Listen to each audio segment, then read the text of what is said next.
नमस्कार साथियों। राधे कृष्णा, जय श्री कृष्णा, राधे श्याम। स्वागत है सभी साथियों का आपके अपने YouTube चैनल रामकृष्ण जी शिवम स्टूडियो में। मैं रामकृष्ण शास्त्री आप लोगों के बीच में आज बहुत ही अच्छी जानकारी लेकर के आए हैं।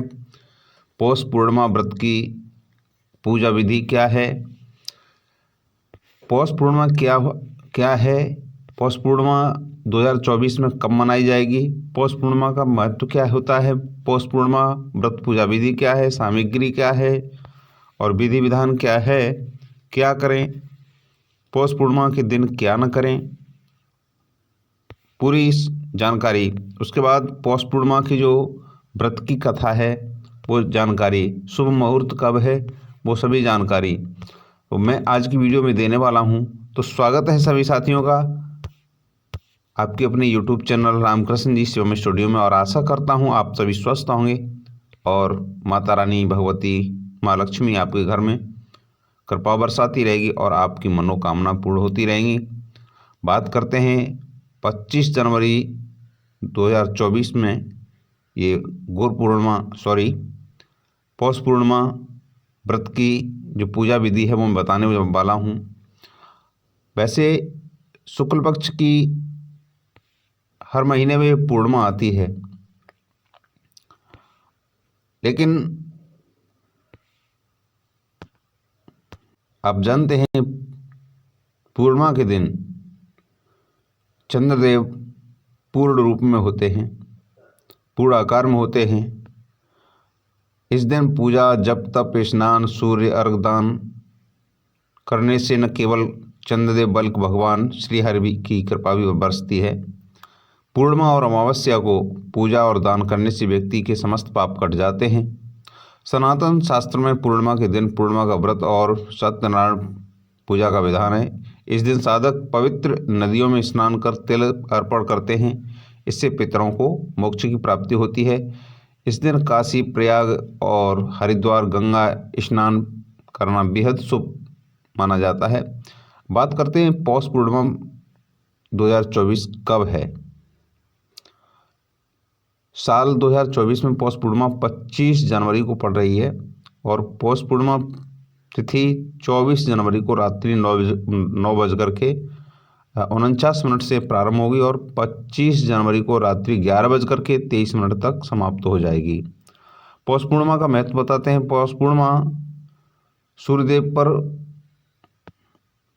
वैदिक शास्त्र मान्यताओं के अनुसार पौष सूर्य देवता का माह कहलाता है। इस मास सूर्यदेव की आराधना करने से मनुष्य को मोक्ष की प्राप्ति होती है, क्योंकि पौष का महीना सूर्यदेव का माह है और पूर्णिमा चंद्रमा की तिथि है। अतः सूर्य और चंद्रमा का यह अद्भुत संगम पौष पूर्णिमा की तिथि को होता है। इस दिन सूर्य और चंद्रमा दोनों के पूजन से मनोकामना पूर्ण होती हैं, जीवन में आने वाली बाधाएं दूर होती हैं। और ऐसा कहा जाता है कि पौष मास के समय किए जाने वाले धार्मिक कर्मकांड की पूर्णिमा पर स्नान करने से सार्थक होते हैं।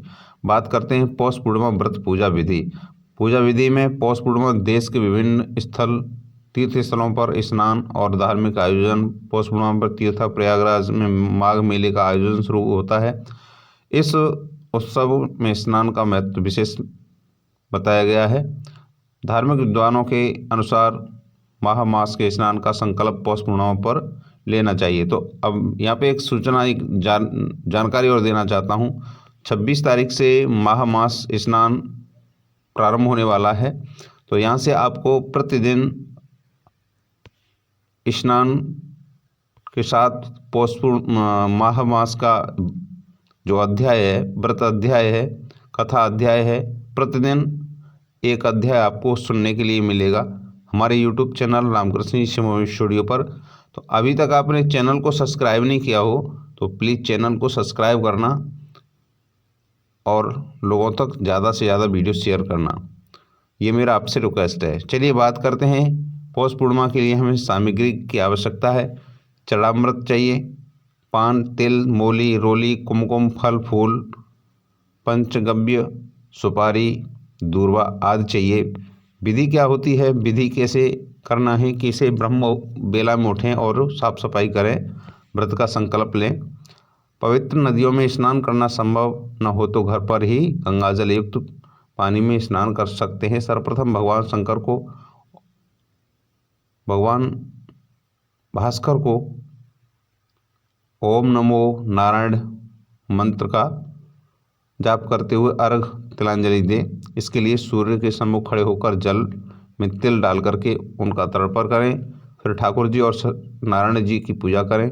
भगवान को भोग में चढ़ामृत, पान, तिल, मोली, रोली, कुमकुम, फल फूल, पंचगव्य, सुपारी, दूर्वा आदि अर्पित करें। अंत में आरती प्रार्थना कर पूजा संपन्न करें। इसके बाद जरूरतमंदों ब्राह्मणों को दक्षिणा दें।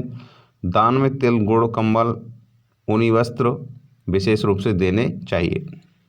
बात करते हैं पौष पूर्णिमा पर रखें कुछ बातों का ध्यान, क्या करें और क्या नहीं करें। पूर्णिमा के दिन चावल का दान करना शुभ होता है। चावल का संबंध चंद्रमा से होता है और पूर्णिमा के दिन चावल का दान करने से चंद्रमा की स्थिति कुंडली में मजबूती होती है। पूर्णिमा के दिन सफ़ेद रंग की चीज़ों को दान करना चाहिए। पूर्णिमा के दिन सत्यनारायण की कथा सुननी चाहिए। पूर्णिमा के दिन भगवान शिव की पूजा करने से शुभ फलों की प्राप्ति होती है। पूर्णिमा के दिन माँ लक्ष्मी को प्रसन्न करने के लिए पीपल के पेड़ की पूजा करनी चाहिए। कहते हैं कि पीपल में माँ लक्ष्मी का वास होता है। पूर्णिमा के दिन हमें क्या नहीं करना चाहिए। पूर्णिमा के दिन हमें क्या न करें। इस दिन हमें लहसुन, प्याज, मांस, मदिरा आदि का सेवन नहीं करना चाहिए। इस दिन परिवार में सुख शांति बनाकर रखें। पूर्णिमा के दिन घर पर आने वाले गरीब या जरूरतमंद को दान जरूर दें। ये कुछ महत्वपूर्ण बातें हैं। अब मैं बात करता हूँ पूर्णिमा व्रत की कथा। इसका पाठ सुनने से और सुनाने से भी पूरा लाभ मिलता है। बात करते हैं पूर्णिमा व्रत की कथा। इस पूर्णिमा को, पौष पूर्णिमा को भी हम शाकंभरी पूर्णिमा के नाम से भी जानते हैं। इस दिन चंद्रदेव भगवान विष्णु, माता लक्ष्मी की पूजा करने का विधि विधान है। तो चलिए बात करते हैं। पौराणिक मान्यताओं के अनुसार इस दिन माँ दुर्गा ने भक्तों के कल्याण के लिए शाकंभरी के रूप में पृथ्वी पर अवतार लिया था। इसलिए इसे शाकंभरी पूर्णिमा भी कहते हैं। सौभाग्य की प्राप्ति के लिए स्त्रियों को 32 पूर्णिमा व्रत करना चाहिए। यह व्रत अचल सौभाग्य देने वाला है और यह भगवान शिव के प्रति भक्ति भाव को बढ़ाने वाला माना जाता है। इस व्रत का महत्व व कथा भगवान श्री कृष्ण ने सर्वप्रथम माता यशोदा को कहा जाता है। इस व्रत कथा का पाठ करने से सभी मनोकामनाएं पूर्ण होती हैं और जीवन में आ रही सभी विघ्न बाधाएं दूर होती हैं। स्कंद पुराण में वर्णित एक कथा के अनुसार कथा का पाठ किए बिना पूजा को संपूर्ण करने नहीं माना जाता। आइए जानते हैं पौष मास की पूर्णिमा क्यों मनाई जाती है। कथा क्या है, कथा प्रारंभ करते हैं। पौराणिक कथाओं के अनुसार कार्तिका नामक नगरी में चंद्रहास नामक राजा एक राज्य करता था। उसी नगर में धनेश्वर नामक एक ब्राह्मण रहता था और उसी नगर में जो ब्राह्मण रहता था उसकी पत्नी अति सुंदर, अति सुशील, रूपवती, घर में धन धान्य आदि की कोई कमी नहीं थी। परंतु उसे एक बात का बहुत ही बड़ा दुख था कि उसकी कोई संतान नहीं थी। एक बार गांव में एक योगी आया और उसने ब्राह्मण का घर छोड़ करके आसपास के सभी घरों से भिक्षा मांग लिया और गंगा किनारे जाकर भोजन करने लगा। अपने भिक्षा के अनादर से दुखी होकर के धनेश्वर योगी के पास जा पहुंचा और इसका कारण पूछा। योगी ने इस सवाल का जवाब देते हुए कहा कि निसंतान के घर भीख पतितों के अन्न के समान होती है। जो पतितों के घर का अन्न खाता है वो भी पतित हो जाता है और पतित हो जाने के भय से वह ब्राह्मण उसके घर से भिक्षा नहीं लेता। इसे सुनकर धनेश्वर बेहद दुखी हुआ और उसने योगी से संतान प्राप्ति का उपाय पूछा। उसने कहा कि यह उपाय आप करिए तो उन्होंने बताया, उपाय बताया कि तुम माँ चंडी की आराधना करो।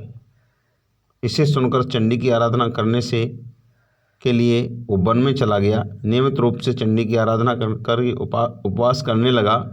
इससे प्रसन्न होकर माँ चंडी ने 16वें दिन ब्राह्मण को स्वप्न में दर्शन दिया, पुत्र प्राप्ति का वरदान दिया। उन्होंने कहा कि यदि तुम दोनों पति पत्नी लगातार 32 पूर्णिमा व्रत करोगे तो तुम्हारा संतान दीर्घायु हो सकता है, दीर्घायु हो जाएगा।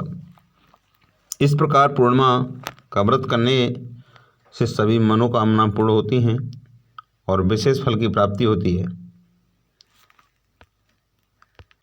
इसी के साथ एक अन्य पुराण कथा भी जुड़ी हुई है। उसको भी लोग मानते हैं कि एक दुर्गम नामक दैत्य ने तीनों लोकों में अपने आतंक से हाहाकार मचा दिया था और इस वजह से करीब 100 वर्षों तक बारिश न होने के कारण धरती पर अकाल पड़ गया। लोग अन्न और जल से परेशान, अभाव से अपने प्राणों को त्याग रहे थे। तब माँ दुर्गा ने सभी देवताओं की विनती से शाकंभरी रूप में धरती पर अवतार लिया। कहा जाता है कि माता की 100 आंखें थीं। माता ने जन्म लेते ही रोना शुरू कर दिया। माता के आंसू से पूरी धरती जलमग्न हो गई और एक बार फिर पृथ्वी पर जल की पूर्ति हुई। इसके बाद माता दुर्गम नामक दैत्य का अंत कर दिया। इस तरह की भी कथा आती है। तो मैं जानकारी देना चाहता हूँ, पौष पूर्णिमा के बाद में 26 तारीख से मास स्नान व्रत अध्याय प्रारंभ हो जाएगा। तो उसकी व्रत कथा प्रतिदिन आपको हमारे YouTube चैनल रामकृष्ण जी शिवम स्टूडियो पर मिलती रहेगी। तो अभी तक आपने चैनल को सब्सक्राइब नहीं किया हो तो प्लीज़ चैनल को सब्सक्राइब कर लें और वीडियो को ज़्यादा से ज़्यादा लोगों तक शेयर करें। Thank you. मिलते हैं नेक्स्ट वीडियो में। तब तक के लिए जय हिंद, जय भारत, वंदे मातरम, राधे कृष्णा।